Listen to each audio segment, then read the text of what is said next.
Hello, my name is Genevieve Emberson. I've worked for LV for just over 5 years now, and prior to working for LV, I've worked in the financial industries. I've been a software engineer, I've worked in problem management, project management, portfolio management. I've managed an EMEA region for change, and currently I'm the senior change manager in the service delivery department in LV.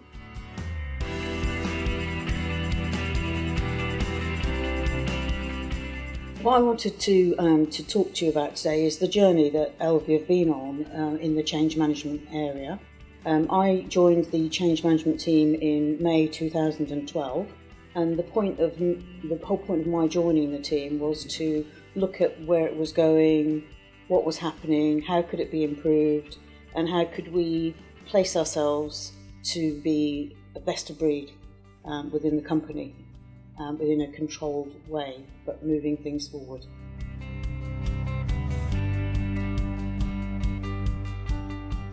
So when I made the review, there were some definite patterns that were identified where we could be stronger and we could improve the way we worked. One of the things that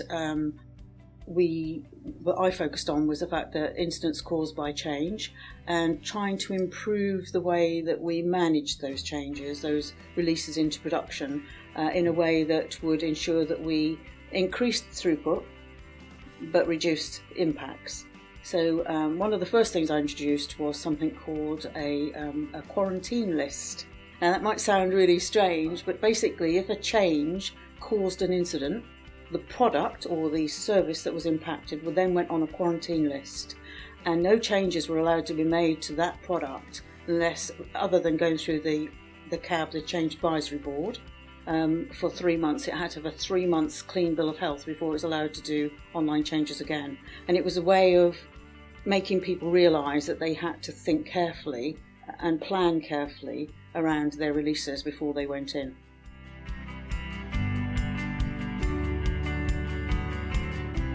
The quarantine list was a quick win, and that was because it wasn't that we didn't risk assess our change, we did, but it was more informal. And what I wanted to introduce was a more formalised way of risk assessing change, and this allowed us to put something in which was a temporary measure until we could come up with a more formalised risk assessment tool which could be a part of the change order system itself. One of the things I am going to show you is a chart. And this chart will show you the change volume that LV have experienced since 2011. And on the various year lines, you will see stars. And those stars will represent major changes, either to process or to the tool, that have helped us on that journey and increased our efficiency, following the ITIL processes, at the same time maintaining that level of control, which is so important for a financial industry.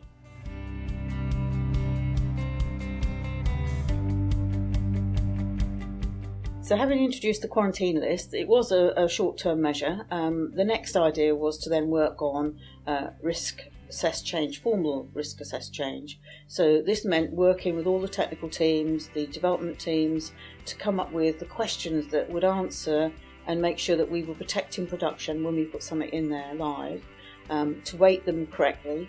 When we got the risk questionnaire completed, we then ran through changes that had already been produced to make sure that they came at the right level of risk where we thought they should be.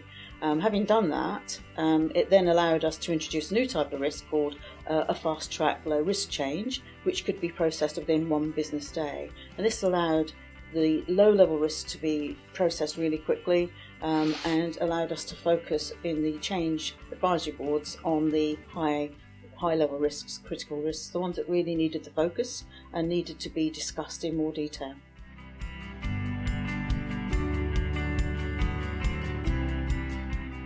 Having got the fast track low risk change order in place, the next thing was to look what was going on in our world, what changes were being made to production without going through the formal change control tool, and why was that happening? Why did people not use the tool?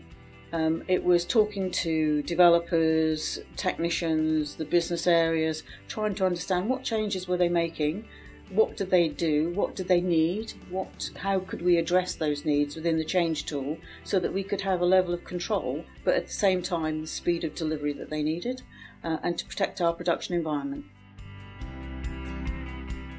So having got all the changes going through our system in a really good way, I then looked out into the industry, what was going on out there that we needed to be aware of, what things were happening that could come up and cause us problems further down the road. I attended a masterclass, sharing ideas with other individuals in the same environments that were in change management. How were they dealing with it? It was really good to find out how other people were managing things like agility, digitise the enterprise, fast-track changes, and by using those ideas I came back to LV and we came up with a series of change order types that would help address that. We created a business notification change which is on our main website that the business can go to, log the change that they're going to do.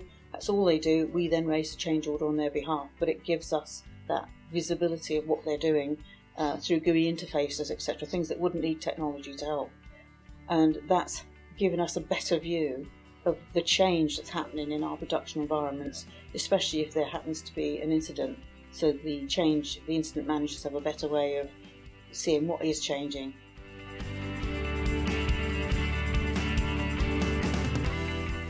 Having prepared ourselves for the future and created lots of different change types, some controlled, some trusted, what I would like you to look at now is the facts and figures. How is this reflected in our world? Through collaboration and working with people in the company that make changes into production, you can see our success story. Our volume of change has increased to 169%. The success of our change is up 4.01 percentage points. The incidents caused by change in P1, P2s is down 3.56 percentage points, and the amount of change that causes incidents is down 2.78 percentage points. And if I just explain the difference between an incident caused by change and a change that causes incidents, you may know the difference, but an incident will have one change associated to it, but a change can cause many incidents, and that's why one's a more negative view of the world and the other's a more positive one.